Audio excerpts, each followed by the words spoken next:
Hi everyone, welcome back to the channel. Finding images on Google using your iPhone is a quick and simple process. Whether you need images for a project, inspiration or just for fun, here is how you can search Google image on your iPhone. The first step is to tap on Safari app or any other browser you prefer using. Next, you navigate to Google.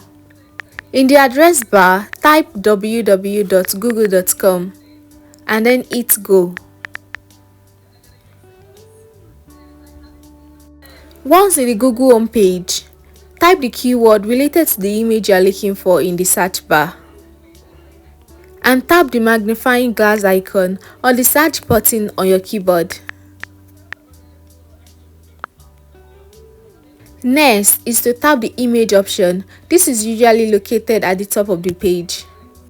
If you want to save an image, press and hold on the image until a menu appears and then select Add to Photo.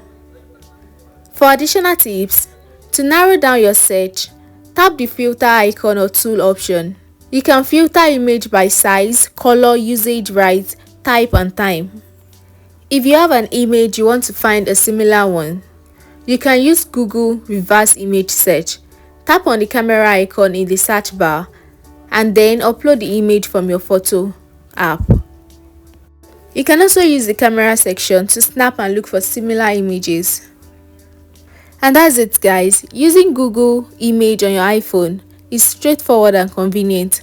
By following these steps, you can easily find and save images directly from your device, making your search for visuals effective and efficient. Thank you so much for watching this video. If you found it helpful, please like, comment and subscribe, and I'll see you in our next one. Bye bye.